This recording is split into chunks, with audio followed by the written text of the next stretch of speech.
Ano palang pagmamahal ang ipakita ko sa inyo? Wala kayong napapansin kundi yung pagkukulang ko. Ganon ka din naman, May. Paulit-ulit mong sasabihin sa akin kung ano yung atraso namin sa'yo kasi we hurt you because we failed you. Iha, sino nagpaiyak sa'yo?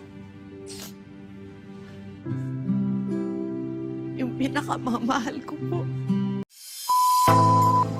Magandang araw sa inyong lahat! Ngayon ay mayroon na naman tayong bagong tupikong tatalakayin. Ngunit bago iyan, ay mayroon muna akong itatanong sa inyo. Anong uri ng palabas ang paborito mo?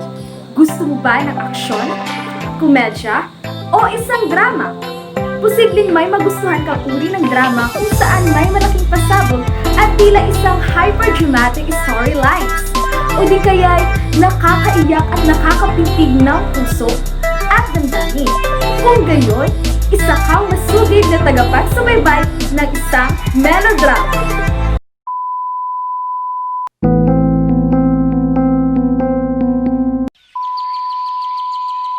Ano nga ba ang melodrama?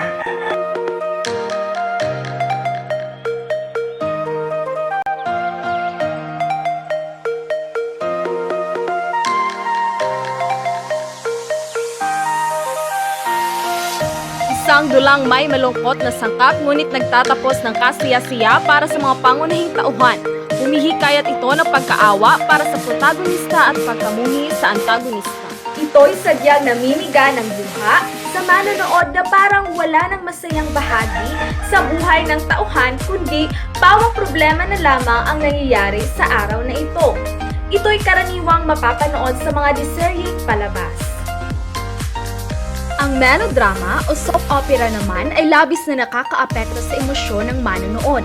Ito ay isang pamamaraan upang mas maging kaakit-akit ang mga karakter. Karaniwan din itong inilalarawan ang mabuti at masamang aspeto ng mga karakter. The melo part of melodrama comes from the Greek melos, which also give us the word melody. And a melodrama was originally a stage play that had an orchestral accompaniment and was interspersed with songs. Historically, melodramas dealt with romantic or sensational topics. Melodrama was very much influenced by the French Revolution. This was regarded as the People's Revolution, and the melodrama which was performed after this in France was seen in as people's drama. Kaya noon, ang mga klasikong teatro at ang simbahan ay hindi na binibigyan ng halaga. Dahil umusbong na nga ang tinatawag nating melodrama. Melodrama became the most popular form of play throughout the 19th century and probably is the most performed genre of drama not only in Britain but also in Europe, in Australasia, and in North America. Kaya kapag sinasabi nating melodrama, ito ay natatangi at mayroong pambihirang epekto sa kasaysayan. Music is also integral to melodrama and thus very much the same source of thing that film music does. Malaki ang papel ng musika sa melodrama dahil sa musika na ipapahayag pa ng damdamin ang mga karakter sa dula at mas nakakapukaw ng damdamin sa mga manonood. There is a force here I never show. You say it's treason to keep my vow. The earliest melodramas were classified as such for the ways in which they used music. Fight scenes, for example, might be accompanied by intense orchestral arrangement, while romantic scenes could be accompanied by something softer. Melodrama was on the whole a drama of everyday life for the people watching it. It's actually reflecting to the people that went to see it, the world they lived in. Kagaya ng soap opera, naglalaman din ito ng mga kaakit-akit na pagtatanghal at hangos sa tunay at pang-araw-araw na pangyayari sa buhay. There are two distinct ways of seeing melodrama. One is to see melodrama as very much saying the world is not bad because it all ends happily in the end. And however miserable you are, however poverty-stricken you are, things do come alright. so it can be seen as a very coercive form or even an escapist form. But there is another way of looking at melodrama. In general, melodramas are moral tales that illustrate a battle between good and evil, where good will triumph and bring morality or justice in society.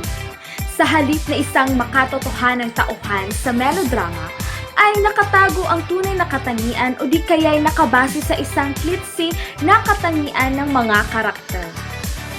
Ngayon, narito ang mga katangian ng bawat karakter sa melodrama. Una ay ang pangunahing tauhang lalaki o tinatawag sa Ingles na hero. A hero who is moral, handsome, and manly. He acts on his intuition and is tuned to nature. And while he believes in justice, he does not always follow the less important rules of society. Pangalawa, ang pangunahing tauhang babae o tinatawag na heroine. A heroine who is immoral in that she is innocent. She is also beautiful and courageous, but likely needed saving. Pangatlo, ang kontrabida o tinatawag sa Ingles na villain. A villain who is evil. These characters are often dishonest, greedy, vengeful, and corrupt.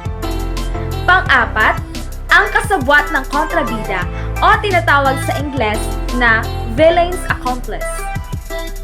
A villain's accomplice, who is usually rather idiotic and serves as a comic relief.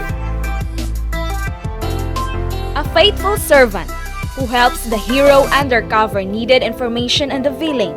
This character also serves a comic relief but does not come off as idiotic. A maidservant, who is flirty, fun, and loyal to the heroine. Mayroong tatlong pangunahing elemento ng balangkas ang melodrama. Una, ang paghihimo. Ito ang nag-uudyok sa kontrabida na gumawa ng masama sa pangunahing tauhan.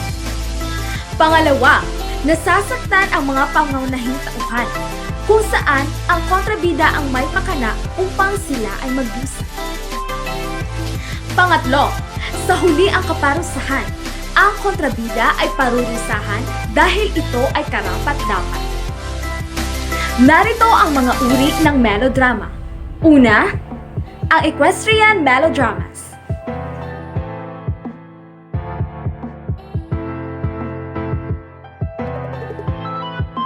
Pangalawa, ang nautical melodramas.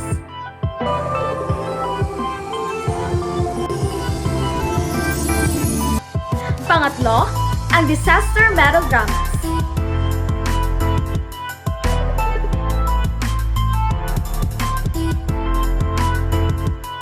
These days, though the melody has gone from the melodrama, modern melodramas don't necessarily have any music.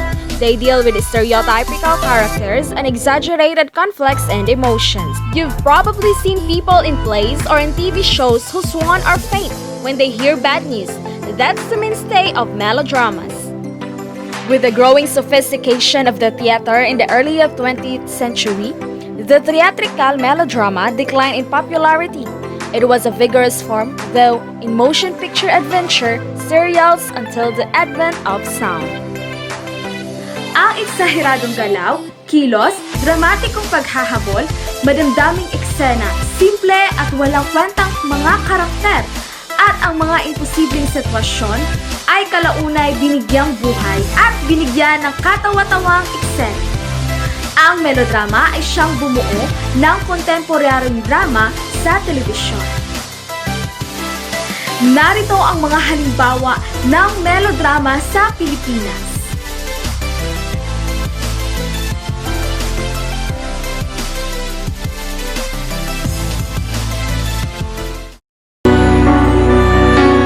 Sa muling pagkikita, Nakalimutan mo na ba ako? Tatandaan mo, magkalaro tayo ng bata tayo.